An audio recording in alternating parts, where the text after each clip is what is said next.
नमस्कार दोस्तों, मैं स्वागत करता हूं आपके अपने YouTube चैनल एजुकेशन सेंटर पर। जैसा कि आप सभी जानते हैं, हम अपने चैनल पर इस समय 9th और 10th के सिलेबस को पढ़ रहे हैं। अच्छा, उसमें पढ़ते समय हमें अभी पिछले वीडियो में माइक डाउन होने के कारण आवाज़ डिस्कनेक्ट हो गई थी। तो हम टॉपिक था हमारा चल रहा था कौन सा इक्वेशन, कौन सी मेरे भाई, केमिकल इक्वेशन। अच्छा, उसी में लगभग यहाँ के समथिंग में आवाज़ गई थी। चलो अब थोड़ा सा चीज़ें दोबारा थोड़ा सा इसी को डिस्कस करेंगे और इसी को आगे मेरे भाई पढ़ेंगे। ठीक, चलो इसी को देखते हैं मेरे भाई। अच्छा, ये लिखा हुआ क्या क्या है, चलो देखूं। देखो, मैं आपको यदि समझाने की कोशिश करूं, मैंने ये चीज़ें इसीलिए ज़्यादा कर दी हैं ताकि आपको अच्छे से दिखाई दें। देखो, लिखा हुआ है, ये कह रहा है कि रासायनिक समीकरणों को लिखना। हम रासायनिक समीकरणों को लिखेंगे कैसे? बहुत बड़ी आपको हेडलाइन दिखाई दे रही होगी कि रासायनिक writing of the chemical equation. ठीक, लिखा कैसे जाएगा उसको, क्या मेरे भाई, लिखा कैसे जाएगा? चलो देखो, मैं उसको लिखूंगा कैसे। देखो, लिखने के लिए इसने क्या प्रोसेस लगाया है, पढ़ो शब्दों को। ये कह रहा है कि शब्दों के स्थान पर रासायनिक प्रतीकों और सूत्रों का उपयोग करने से रासायनिक समीकरण का अधिक संक्षिप्त अथवा उपयोगी बन जाते हैं। समीकरण को लिखने के लिए ज़रूरी है कि उसके जितने भी कंपोनेंट हैं रासायनिक समीकरण को, उसके सूत्र में उसको मतलब जो चीज़ें उसके दी गई हैं, उसके सिंबल और उसके नंबर ऑफ एटम जो भी है वो सारी चीज़ें लिखी हुई होनी चाहिए। जैसे कि एक समीकरण दी हुई है, ZnO zinc oxide H2SO4 sulphuric acid, दोनों जुड़कर जिंक सल्फाइड बनाते हैं और मेरे भाई क्या बनाते हैं, H2O। याद रखनी है कौन सी बनाती है, ZnO। और ये एक इक्वेशन लिखी हुई है, इसका मतलब हमें इक्वेशन समझने के लिए इक्वेशन के पार्ट ZnO केमिकल, उसके एटम जैसे H2O हाइड्रोजन के 2, सल्फर डाइऑक्साइड के 4 लिखे होने चाहिए। अभी इस लाइन में सिर्फ इतना ही लिखा हुआ है। आगे देखो, अब आपको जो अपने नोटबुक में लिखनी है ना, ये नहीं लिखना मेरे भाई, ये नहीं लिखना। लिखना क्या है, ये वाली लाइन लिखनी है और ये नोट करके लिखनी है आगे, उसमें लिख लेना आगे नोट। जब अपने चैप्टर की इसकी नोट्स बनाओ तो उसमें लिख सकते हो नोट। लिखना यही है कि प्रतीकों और अणुसूत्रों द्वारा रासायनिक अभिक्रियाओं को संक्षेप में व्यक्त करने वाली समीकरण रासायनिक समीकरण कहलाती है। रासायनिक समीकरण कहलाती है प्रतीकों और अणुसूत्रों द्वारा रासायनिक अभिक्रियाओं को, मतलब कि आपने कोई इक्वेशन रिएक्शन करी और उस रिएक्शन में कितने अणु लगे, कितने परमाणु लगे, कौन कौन से केमिकल लगे, उनको एक फॉर्म में लिखने की प्रक्रिया, उनको एक फॉर्म में लिखना क्या कहलाता है मेरे भाई, रासायनिक समीकरण कहलाती है। बस आप फिर दोबारा समझें, आपने जो भी काम करा है, जो भी रिएक्शन करवाई है, कुछ भी आपने ऐसी प्रोसेस करी है, यदि मैं आपसे मतलब आप ऐसे समझो, यदि मैं कहूँ कि आप एक वहाँ से बोरा उठा कर ले गए, एक व्यक्ति ने कहा अभी तुम वहाँ से एक बोरा उठा कर ले गए, लेकिन दूसरे व्यक्ति ने कहा आप 100 किलो का बोरा उठा कर ले गए। दोनों को आप यदि एक पेज पर लिखोगे तो आपकी वैल्यू किसकी ज़्यादा बेहतर होगी, जो आपने लिखा 100 किलो का। तो वो वैल्यू बहुत ज़रूरी है। ये इसी बात को कह रहा है कि प्रतीकों और अणुसूत्रों द्वारा रासायनिक अभिक्रियाओं को संक्षेप में व्यक्त करने वाली समीकरण को रासायनिक समीकरण कहते हैं। आगे देखो मेरे भाई, मैं इसी को थोड़ा सा और बेहतर तरीके से समझाऊं। देखो, ये लिखा हुआ है क्या, ये कह रहा है इसमें कह रहा है कि संतुलित, हमारे पास दो प्रकार की समीकरण होती हैं, एक संतुलित होती है, एक संतुलित। लेकिन संतुलित समीकरण के फायदे क्या हैं, जो आपकी नोटबुक में रिप्रेजेंटेशन आपको समझाने की कोशिश करिए, हम आपको उसको समझाते हैं। है कुछ नहीं, उससे दोनों तरफ के एटम, कैलकुलेशन, डिवो, सारी चीज़ें पता लग जाती हैं, कितने केमिकल हुआ, कितने इक्वेशन हुई, कितने एटम हुए, क्यों, कौन सा मेटल बना, वो सारी चीज़ें जानने के लिए इक्वेशन का बैलेंस होना बहुत जरूरी है। देखो, उपरोक्त समीकरण में तीर का निशान यह दिखाता है कि कौन से मेटल मिलकर किधर को जा रहे हैं, परमाणुओं की संख्या की तुलना करें।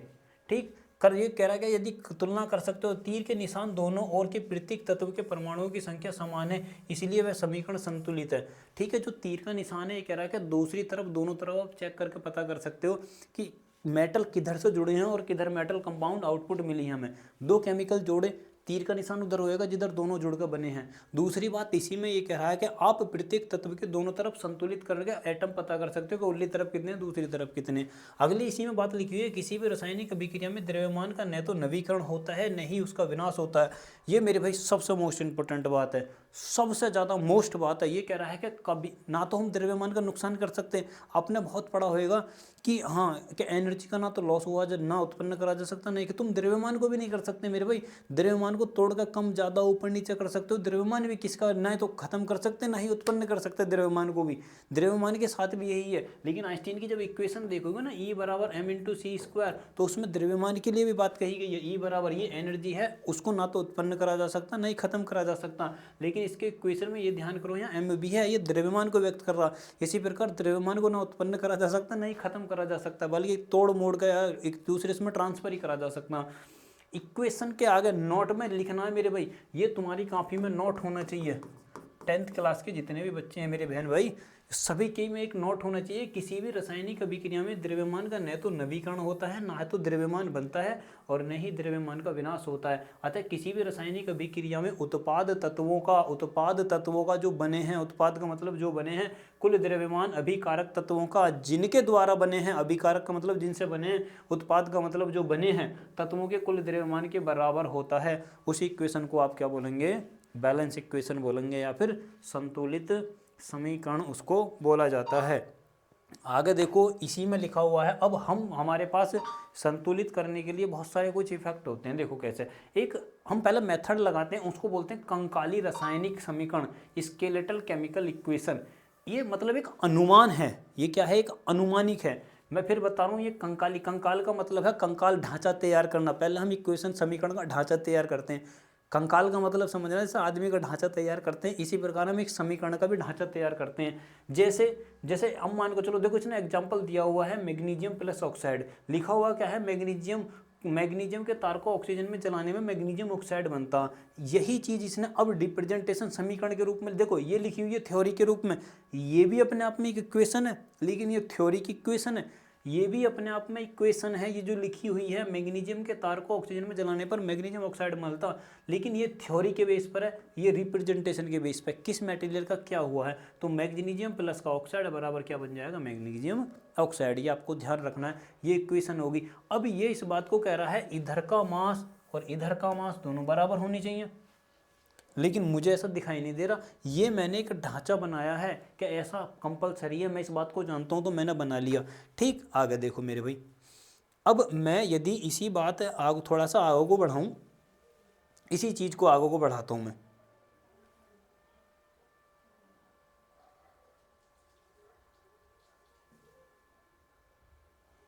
देखो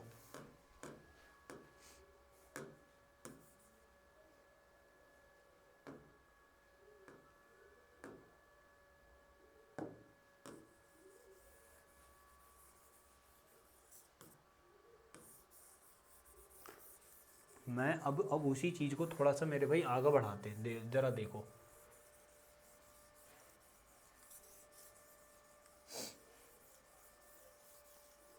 मैं अब इसी चीज़ को ऐसे लिख रहा हूँ। सपोज करो कि मैंने यहाँ लिखा हुआ है मैग्नीशियम ऑक्साइड, हम इसको पढ़ने में, किसको मेरे भाई, मैग्नीशियम। अभी अगर देखो, तीर के निशान के दोनों ओर तत्वों के परमाणुओं की संख्या समान नहीं है, ये हमने एक ढांचा बनाया। अब तीर के निशान के बाईं ओर O के परमाणुओं की संख्या 2 है। इधर तो ऑक्सीजन के परमाणु 2 हैं, लेकिन मुझे मेरे भाई एक ही दिखाई दे रहा। ये एक हमने ढांचा तैयार करा, लेकिन अभी बैलेंस नहीं है। हम इसको समझेंगे, जबकि दाईं ओर की संख्या 1 है, जबकि दाईं ओर की संख्या 1 है, इधर 2 ऑक्सीजन है। इस प्रकार समीकरण को दोनों ओर द्रव्यमान की संख्या बराबर नहीं है। इसका मतलब है कि ये अभी अनबैलेंसिंग है। ढांचा बनाया हमने, समीकरण तैयार नहीं करी।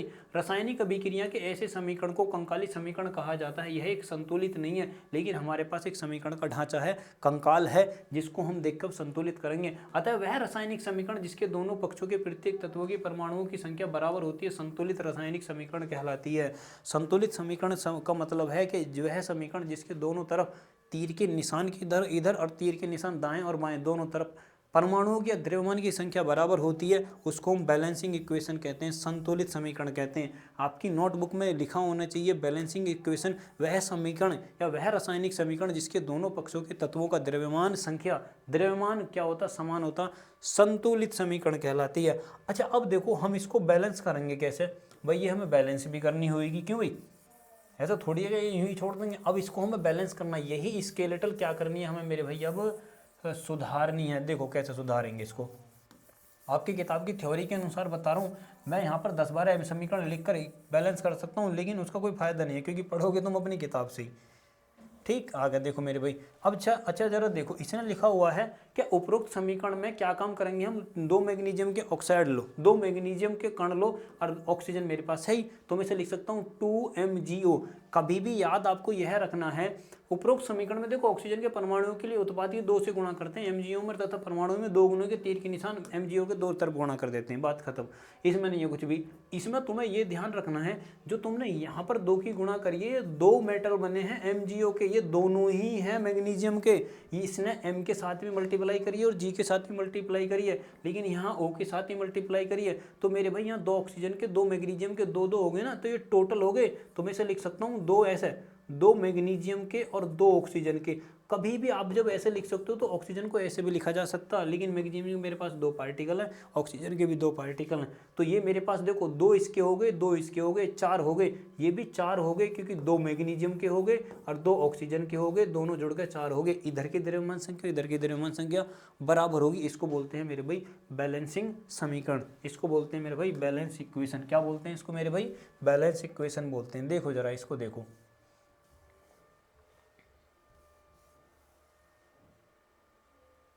रासायनिक अभिक्रिया एवं उसके समीकरण, ये आपकी ही किताब का डाटा चल रहा है मेरे भाई। देखो ये कह रहा है कि रासायनिक अभिक्रिया एवं समीकरण, रासायनिक अभिक्रिया एवं समीकरण। अब इसकी चर्चा करते हैं। रासायनिक अभिक्रिया हम एक पहला टॉपिक पढ़ चुके हैं इसमें, कि रासायनिक समीकरण बैलेंस क्या होती हैं और क्यों बैलेंस होती हैं। ये चीज़ आपको समझ में आ जानी चाहिए, नहीं समझ में आए तो दोबारा वीडियो को देख सकते हो आप। बैलेंस इक्वेशन क्या होती है ये समझ में आई, बैलेंस इक्वेशन करते कैसे हैं वो, बहुत सारी चीज़ों को भी करेंगे। अच्छा देखो जरा इसमें ये करा रासायनिक अभिक्रिया एवं समीकरण। अब समीकरण पर आ जाओ, तो प्योर समीकरण होती क्या है। देखो मेरे भाई, ठीक है, हमने क्या काम करा है, एक सोडियम हाइड्रोक्साइड लिया है और एक HCl लिया है। क्या लिया है मेरे भाई, HCl। इसी बात को ऊपर लिख रहा होगा, सोडियम हाइड्रोक्साइड का विलयन जल में हाइड्रोक्लोरिक अम्ल के विलयन में अभिक्रिया करके सोडियम क्लोराइड का विलयन जल बनाते हैं। इस बात को कह रहा है कि यदि आप सोडियम हाइड्रोक्साइड लेते हो और क्या लेते हो मेरे भाई, हाइड्रोक्लोरिक अम्ल HCl, दोनों को जब एक साथ मिक्स करोगे तो मेरे भाई नमक बनेगा और पानी बनेगा। नहीं, क्या बनेगा, नमक, NaCl नमक बनेगा और क्या बनेगा मेरे भाई, पानी बनेगा। इसको बोलते हैं सोडियम क्लोराइड। क्या बोलते हैं मेरे भाई, सोडियम क्लोराइड। क्या बोलते हैं इसको, सोडियम क्लोराइड। नमक और पानी बनेंगे कब,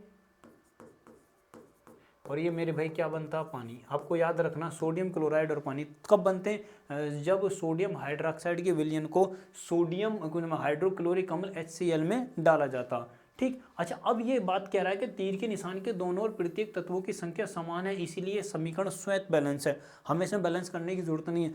पता कैसे लगाएंगे, सोडियम एक, ऑक्साइड हाइड्रोक्साइड एक, हाइड्रोक्साइड देखो यहाँ एक ऑक्सीजन है, यहाँ एक ऑक्सीजन है, यहाँ एक ऑक्सीजन है, यहाँ H1 है, यहाँ H1 है, हाइड्रोजन 2, Cl1 है, Cl1 है, Na1 है। तो मैं इस बात को समझ चुका हूँ, इधर जितने परमाणु हैं इधर ही, जितने इधर अणु हैं उतने इधर अणु हैं। तो इसका मतलब ये है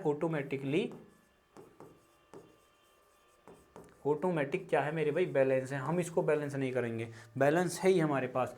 अब देखो रासायनिक समीकरणों को संतुलित करना, ये हमारे पास इस चैप्टर का सबसे महत्वपूर्ण टॉपिक है। रासायनिक समीकरणों को बैलेंस कैसे करा जाएगा, किसको मेरे भाई, रासायनिक समीकरण को पढ़ते हैं। चलो मेरे भाई इसी में देखो, एक हमारे पास अनुमानिक विधि भी होती है।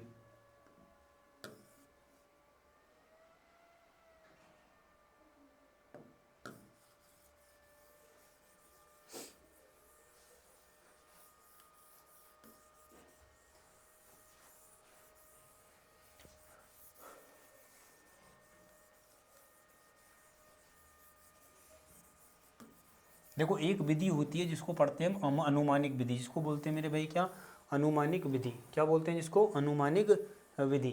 देखो जैसे लिखा हुआ है यहाँ पर, ये कह रहा है कि रासायनिक समीकरण को संतुलित करना करते कैसे हैं। हमने अभी पढ़ा है कि जिस प्रकार दोनों पक्षों के तत्वों की संख्या बराबर होती है वह संतुलित समीकरण कहलाती है, जिसकी नहीं होती वह असंतुलित समीकरण कहलाती है। आपकी नोटबुक में ये लिखा होना चाहिए मेरे भाई, ये आपकी नोट में लिखा होना चाहिए। नोटबुक में लिखा हुआ क्या है, जिन रासायनिक समीकरणों के दोनों पक्षों के प्रत्येक तत्वों के परमाणुओं की संख्या बराबर नहीं होती है, उसमें प्रत्येक तत्व के परमाणुओं की संख्या को बराबर बनाने की प्रक्रिया को संतुलित करना कहलाता है। क्या कहलाता है, यदि किसी रासायनिक समीकरण में दोनों तरफ के पार्टिकल समान नहीं है, अणु बराबर नहीं है, उनको बराबर करने की प्रक्रिया क्या कहलाती है, संतुलित करना। क्या कहलाती है, संतुलित करना।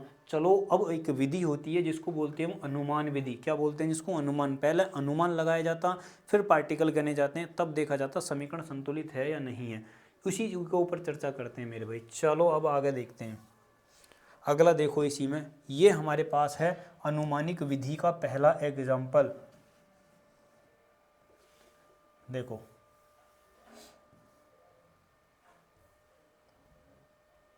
इसको हिट भी बोलते हैं, हिट एंड द ट्रायल। आपने सुना होगा कि मैच का ट्रायल चल रहा, कभी आपने जरूर सुना होगा कि मैच का ट्रायल चल रहा। ट्रायल का मतलब है अभ्यास, अभ्यास करने वाली। ट्रायल का मतलब अगर एक बार प्रैक्टिकल करके देखते हैं कि चीज़ें सही हैं या नहीं है, इसको बोला जाता है अनुमान विधि, या जिसको बोलते हैं ट्रायल विधि। देखो पढ़ लिखा हुआ क्या है, सबसे पहले समीकरण का ढांचा कंकाली तैयार करते हैं, उसका ढांचा तैयार करो। उसके लिए हमें ज्ञात होना चाहिए कि कौन कौन से पदार्थ की क्रिया में भाग ले रहे हैं और कौन कौन से पदार्थ बन रहे हैं। पदार्थों का जरूर पता होना चाहिए, किन पदार्थों के द्वारा बनाया जा रहा है और कौन सी आउटपुट हमें मिलनी है। तत्व, प्रतीक, तत्वों का सूत्र और यौगिक हमें पहचान होनी चाहिए। कंकाली समीकरण लिखने की जाँच करते समय संतुलित है या नहीं, उसे जाँच कर ले बनाने से पहले क्या संतुलित है या नहीं। देखो जैसे यहाँ पर लिखा हुआ है कॉपर सल्फेट, और हम लोहे में प्रक्रिया करवा रहे हैं उसकी, तो हमने बनाया FeSO4 कॉपर सल्फेट बनाया और एक बना कॉपर।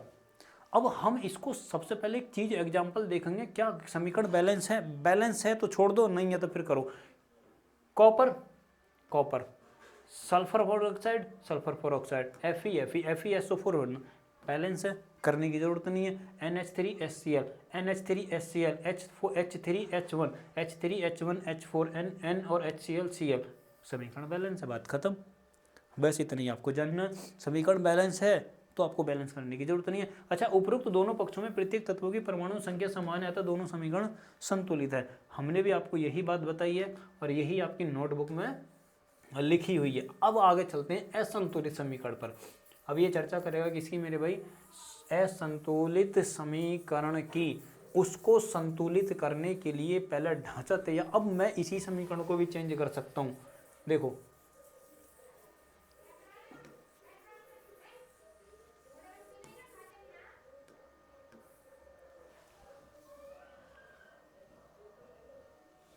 बंद कर देना मतलब।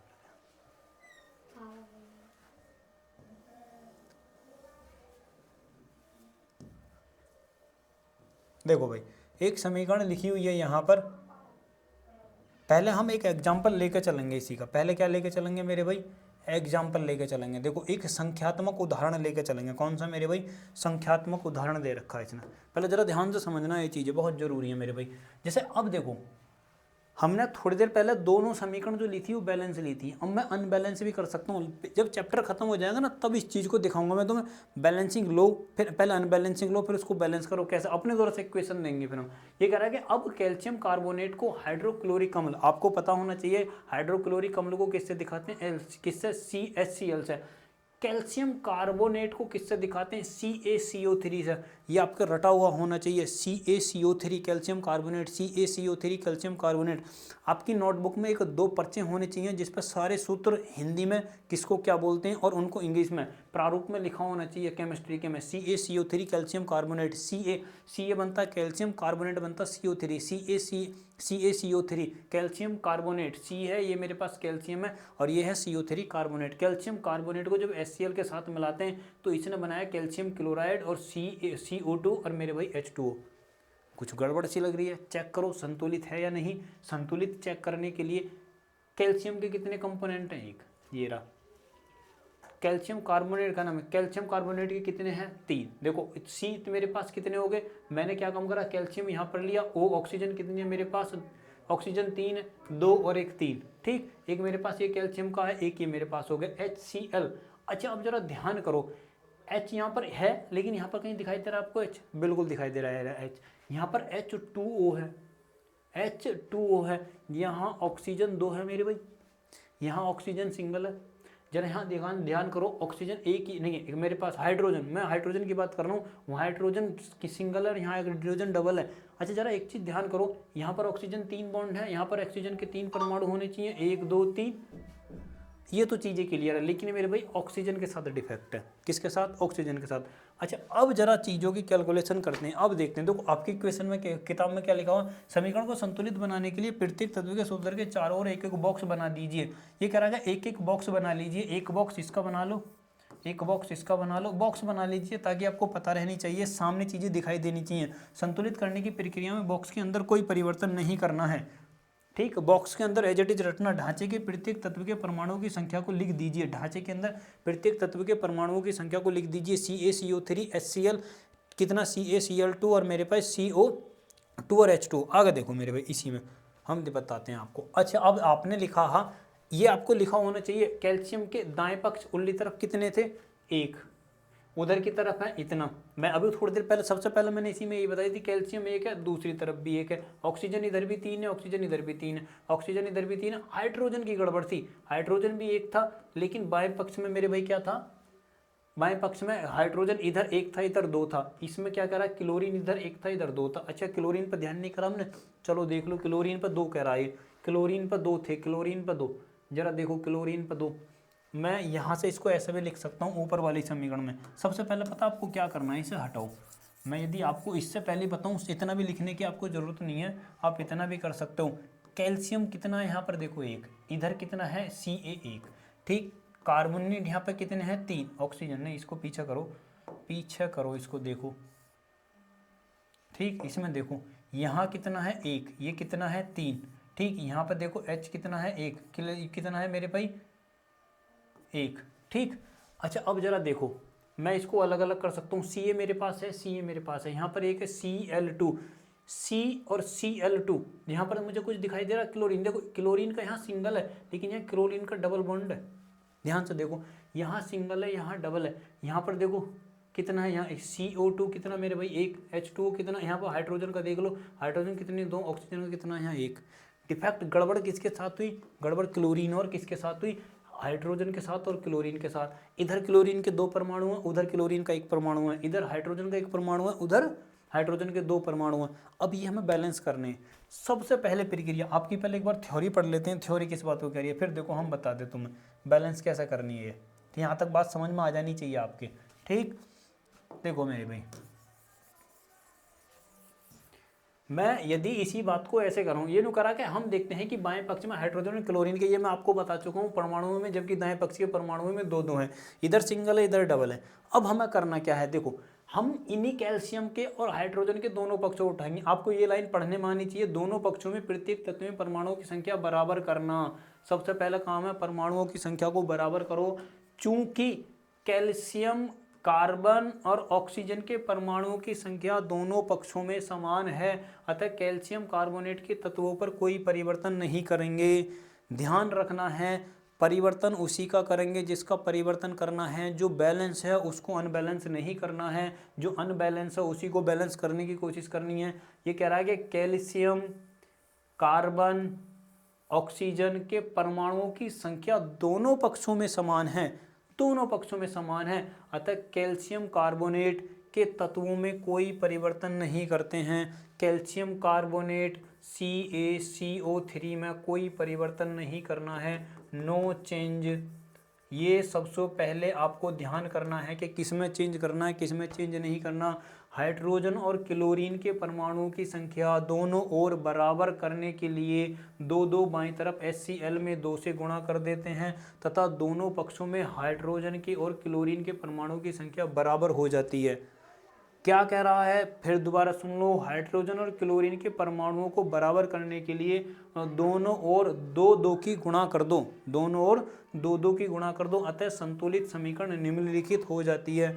कैसे बराबर करेंगे, एक मेरे पास हाइड्रोजन के परमाणु की कमी थी, एक मेरे पास क्लोरीन के परमाणु की कमी थी, मैंने दोनों को ही 2 की गुणा कर दी। CaCO3 के लिए मेरे पास कोई अनबैलेंसिंग नहीं थी, अनबैलेंसिंग इसके लिए थी, मैंने इसमें 2 की गुणा कर दी।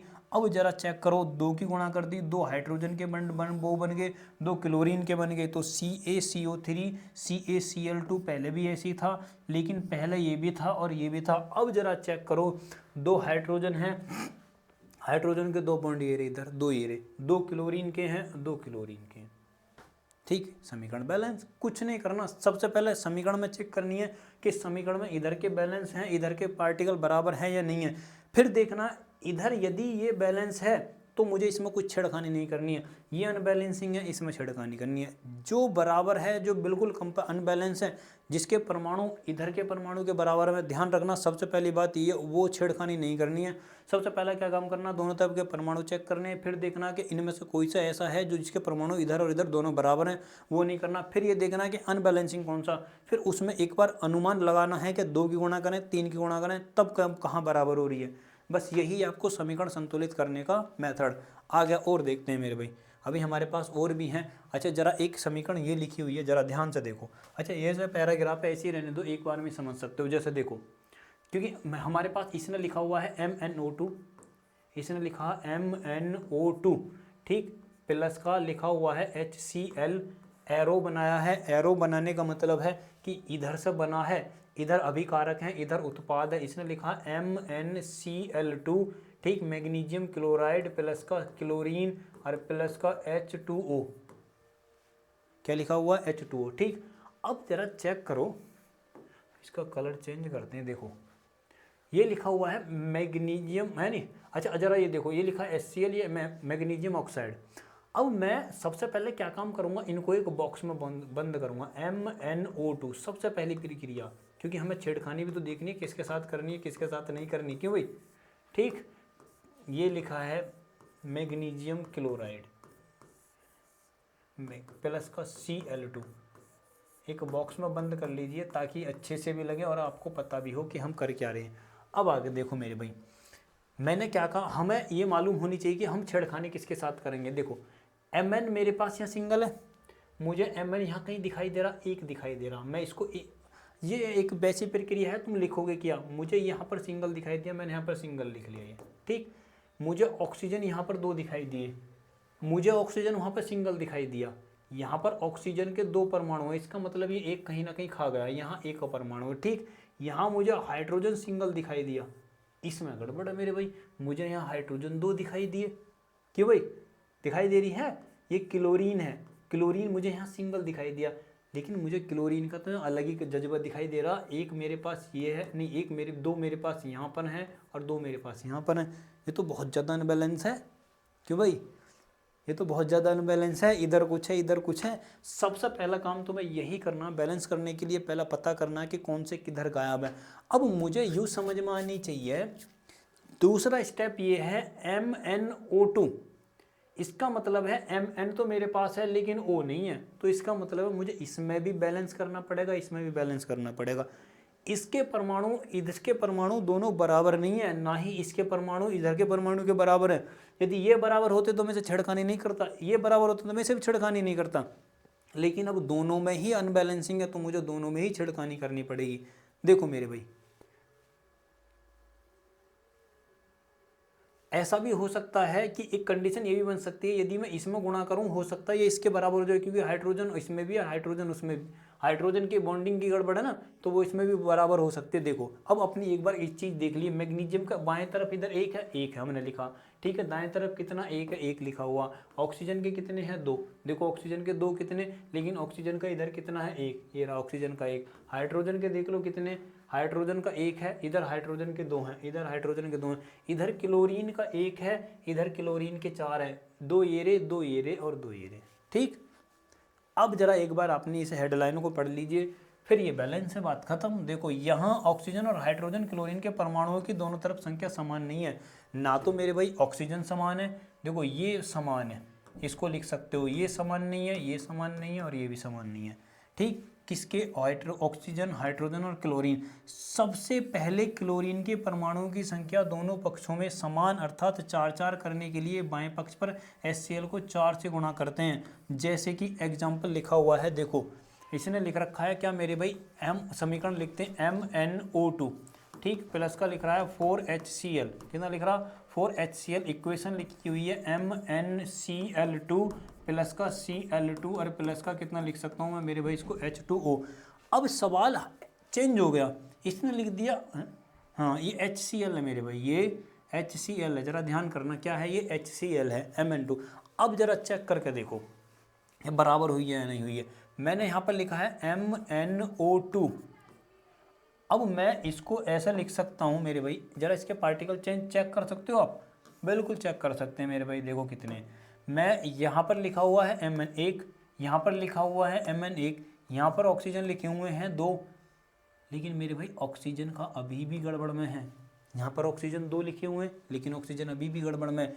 यहाँ पर मैंने लिखा हाइड्रोजन 4, हाइड्रोजन 4 आपको दिखाई दे रही है, हाइड्रोजन यहाँ दिखाई दे रही है 2, मुझे अब दिखाई दे रही है यहाँ पर 4। यहाँ पर क्लोरीन कितनी दिखाई दे रही है 4, यहाँ पर क्लोरीन 2 येरी और 2 येरी, 2 येरी और 2 येरी। क्लोरीन तो बराबर हो गई मेरे भाई, क्लोरीन तो बराबर हो गई।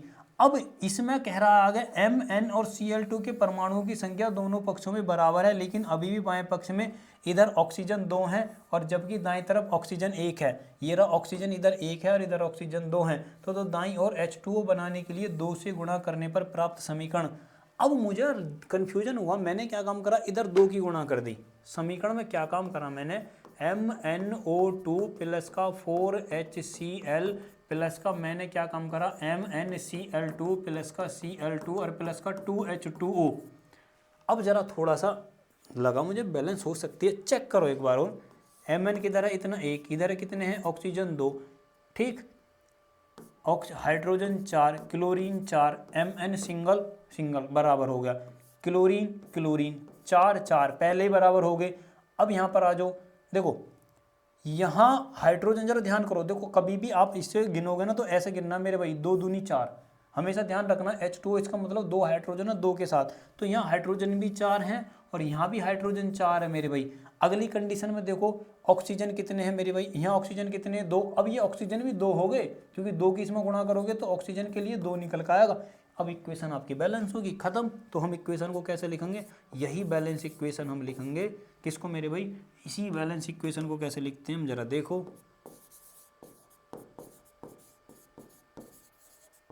ये हमारे पास इक्वेशन क्या होगी मेरे भाई, बैलेंस होगी। बैलेंस इक्वेशन का मतलब है, अब आप इसको बिल्कुल एकदम ऐसे लिख सकते हो, दोनों तरफ गिन सकते हो। देखो जैसे मैं लिख रहा हूँ MnO2 प्लस का, इसको लिखा जा सकता है 4HCl और प्लस का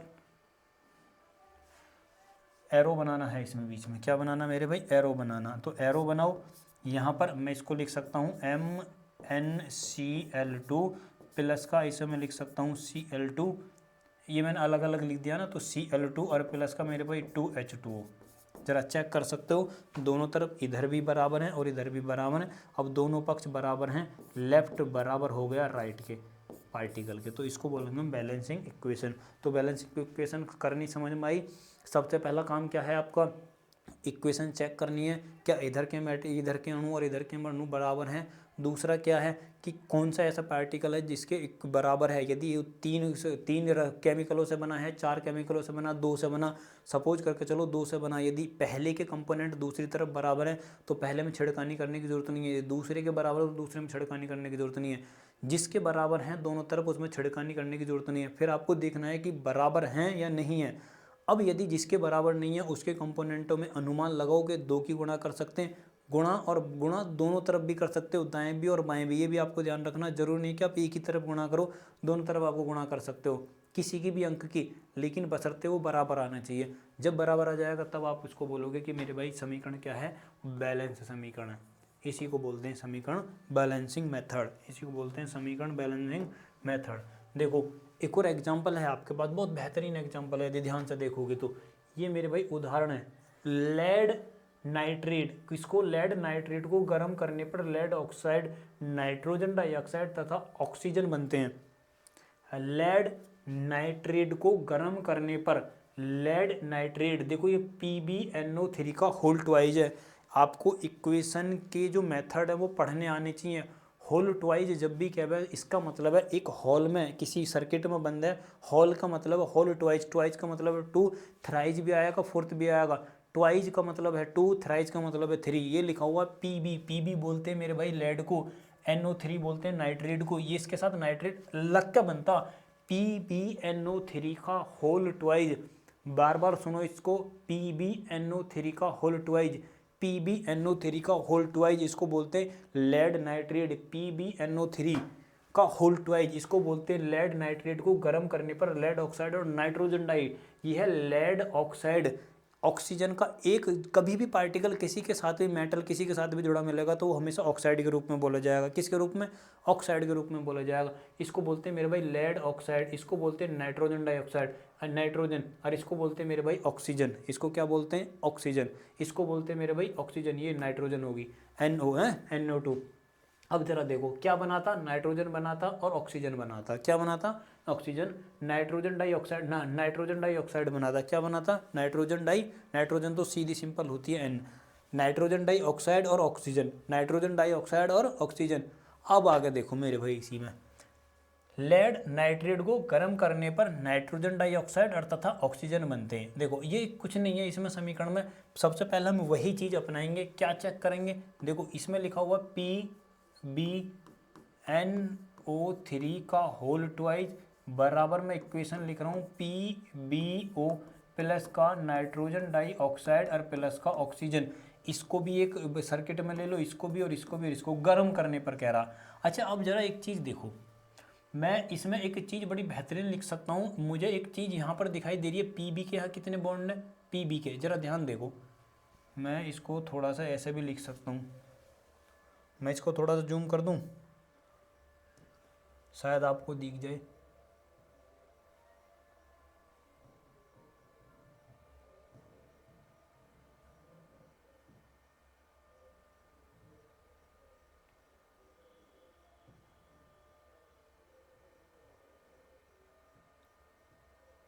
अब शायद दिख रहा हो आपको, देखो ठीक। ये कह रहा है इसमें देखो, इसे संतुलित कर, ये कह रहा है कि इसे संतुलित करने के लिए सबसे पहले अधिक संख्या वाले तत्वों O के परमाणुओं की संख्या को संतुलित करते हैं। सबसे ज़्यादा परमाणुओं की संख्या किसकी है? देखो दो ये रे 4 और एक मेरे भाई कितना 5। लेकिन यहाँ पर तो मेरे पास 3 और 2 5 ही है। यहाँ पर कितने? 1 2 2 4 और 1 5, 3 2 4 और 1 5, नहीं 3 दूनी 6 बाहर निकलेगा तो 3 दूनी 6 और इधर कितने मेरे भाई 5। मुझे बराबर करने, तो सबसे पहले क्या काम करेंगे? Pb के परमाणुओं की संख्या को बराबर करने के लिए। अच्छा ये करा कि सबसे पहले बैलेंसिंग करेंगे PbNO3 O2 और PbO2। हमने क्या काम करा? अभी हमारे पास इक्वेशन ये लिखी हुई है और मेरे भाई PbO2, और ये मैंने इसमें क्या काम कर दिया? 2 की गुणा कर दी।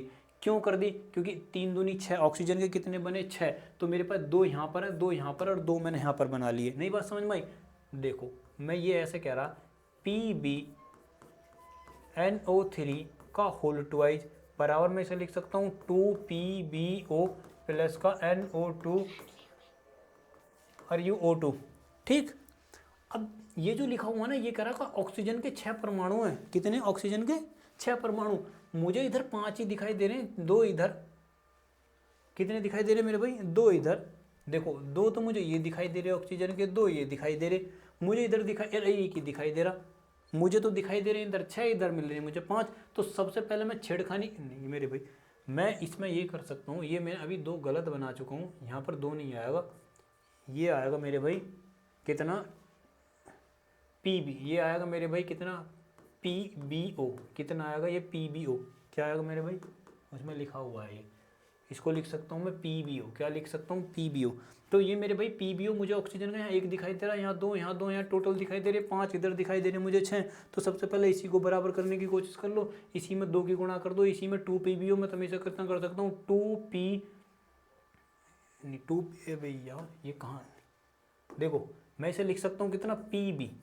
ठीक। समीकरण क्या है मेरे भाई? NO3 का होल ट्वाइस। ठीक। मुझे इसी में गुणा करनी है तो मैं इसी में गुणा कर दूंगा ना, 2PbO। अब ये ऑक्सीजन के 2 परमाणु हो गए, और प्लस का मैं इसे लिख सकता हूँ कितना? जो लिखा हुआ है N2O। कितना मेरे भाई? N2O, और प्लस का मेरे भाई कितना लिखा हुआ? ऑक्सीजन। ठीक। अब जरा देखो, ये मुझे कितने? 2 की इसमें गुणा करोगे, 2 ये हो गए ऑक्सीजन के, 2 ये हो गए, 2 ये हो गए, 2 दूनी 4 और कितने हो गए? 6 हो गए, और मुझे 6 यहाँ मिलने हैं। अच्छा अब देखो, अब हम इस बात को एक चीज़ करेंगे, मुझे अब ये एक चीज़ चाहिए यहाँ पर कि यदि मैं इसमें देखो, जब मैं इक्वेशन लिखूँ, यदि यहाँ पर PbNO3, अब चेक करो किसके बैलेंस नहीं है और किसके बैलेंस हैं। मैं यहाँ से लिख रहा हूँ 2PbO प्लस का, इसको लिख सकता हूँ मेरे भाई कितना लिखा? NO2 और प्लस का मेरे भाई O2। अब जरा चेक करो किसके बराबर नहीं है। इसके 2 हो गए, इसके 2 हो गए, इसके 2 हो गए। Pb यहाँ सिंगल है। ठीक। Pb यहाँ सिंगल है, यहाँ Pb डबल है, यहाँ Pb डबल हो गया। अब देखो Pb डबल हो गया, Pb के मुझे 2 मिल रहे, यहाँ पर पी बी डबल हो गया लेकिन मुझे यहाँ पी बी सिंगल मिल रहा। अब कन्फ्यूजन हो गया, अब मुझे इसमें 2 की मल्टीप्लाई करनी पड़ेगी क्योंकि पी बी मुझे अब सिंगल, इधर डबल दिखाई दे रहा, इधर मुझे सिंगल दिखाई दे रहा, इधर डबल दिखाई दे रहा। जरा देखो अब मैं इसमें 2 की गुणा और कर रहा हूँ, कितने की मेरे भाई 2 की। यदि मैं इसमें 2 की गुणा कर देता हूँ, 2 की हम यहाँ पहले कर चुके हैं, 2 की इसमें और कर दो तो मैं इसे कितना कर सकता हूँ। अब जरा चेक कर लो बैलेंस कितना हो गया, 2 पी बी हो गया, कितना हो गया 2 पी बी। तो मैं इसे लिख सकता हूँ 2 पी बी ये हो गए, 2 पी बी मेरे भाई इधर हो गए। ठीक, अच्छा अब देखो देखो मेरे पास ये, मैं इसे लिख सकता हूँ 2 पी बी NO3, ये 6 हो गए, 6 हो गए। अब मेरे भाई कितना, 2 ये हो गए और 2 ये हो गए। नाइट्रोजन के कितने बनेंगे 2, एक मेरे पास नाइट्रोजन ये रहा और एक मेरे पास नाइट्रोजन ये रहा, एक सिंगल सिंगल बराबर हो गए, बात खत्म। नहीं आ रही बात समझ में भी, दोबारा देख लो यदि समझ में नहीं आ रही हो तो। जैसे एक क्वेश्चन लिखी हुई है, हम इस बात को समझ सकते हैं 2 पी बी NO3 का होल ट्वाइज बराबर, मैं इसे लिख सकता हूँ 2 PbO प्लस का 4NO2 और प्लस का O2। कितना लिखा जा सकता है मेरे भाई O2। मैंने जब, अच्छा ये हमारे पास छूट गया, जब मैंने यहाँ पर इधर 2 लिखा तो मेरे भाई इधर 4 बन गया। 4 क्यों बन गया, क्योंकि ये मेरे पास डबल हो गया। देखो इधर Pb कितने हैं 2, इधर Pb कितने हैं 2। ठीक, अब जरा ध्यान करो, मैंने यहाँ पर लिखा ऑक्सीजन नाइट्रोजन के लिए 2 तो ये हो गए और 2 ये हो गए, कितने हो गए 4। तो मेरे भाई ये मुझे जो यहाँ नाइट्रोजन मिल रही है वो 4 मिल रही है मुझे। अभी देखो जरा मैं इसमें 4 गुणा करूँगा, मुझे कितना मिल गया 4। ठीक, ऑक्सीजन के पूरे बॉन्ड चेक कर लो, 2 ऑक्सीजन तो मुझे यहाँ से मिल गए। ठीक, 4 दूनी 8 मुझे यहाँ से मिल गए। ठीक, 2 मुझे यहाँ से मिल गए, कितना हो गया 8 और 2 10 और 2 12, इधर भी 12 ही होने चाहिए, 12 नहीं हुए तो गड़बड़ हो जाएगी। देखो 3 दूनी 6 और 6 के दुगने यहाँ पर है 2, बराबर कितना हो गया 12। अब इक्वेशन होगी मेरे भाई बराबर, इसी को बोलते हैं इक्वेशन बराबर करना। हमने अभी NO पर ध्यान नहीं दिया था पीछे, लेकिन NO भी आपको ध्यान करके चलना, क्योंकि ये 4 और 2 4 हो जाएंगे। PbNO3 का होल ट्वाइज PbO और 4NO2 और इनटू ऑक्सीजन। ठीक, एक एग्जांपल आपका सीधा बिल्कुल नीचे लिखा हुआ, बिल्कुल एकदम सिंपल लिखा हुआ FeH2O। यदि लोहे को पानी के साथ क्रिया कराओगे तो Fe3O4 बनेगा। क्या बनेगा, Fe3O4 बनेगा। बैलेंस करनी है, बैलेंस कैसे करोगे, मुझे यहाँ पर देखो, मुझे Fe के 3 चाहिए, मैं यदि इसमें 3 की गुणा कर दूँ तो कितना हो जाएगा 3Fe। अच्छा अब जरा देखो, मुझे यहाँ O4 चाहिए, यदि मैं इसमें 2 की गुणा कर दूँ तो, अब जरा ध्यान से देखो, ऑक्सीजन के कितने हो गए 2 4, मैं इसको कितना कर सकता हूँ 2। अच्छा 2 मेरे पास कितने हो गए, 2 दूनी 4 और 2 दूनी 4 मेरे पास ये हो गए। अच्छा देखो 3 Fe के मेरे पास यहाँ पर है 3 Fe, मुझे Fe भी तो 3 चाहिए और ऑक्सीजन के चाहिए 4, हो गया काम खत्म। आगे देखो इसी में एक और आपके लिए इक्वेशन मिलेगी।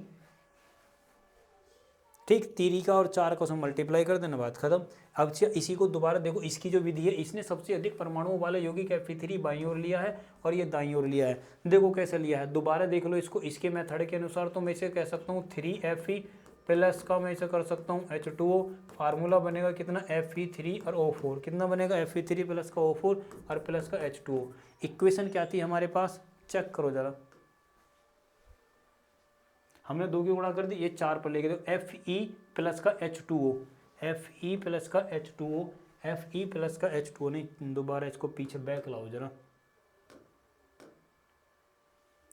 देखो मैं इसको ऐसा कर सकता हूँ Fe3, इक्वेशन थी हमारे पास ये वाली, इक्वेशन थी हमारे भाई Fe प्लस का H2O, यही थी इक्वेशन Fe H2O बराबर, फार्मूला क्या बना रहा था वह FeO3, Fe3 बना रहा था, Fe4 बना रहा था। ठीक, देखो जरा क्या बना रहा था Fe3O4 और H2,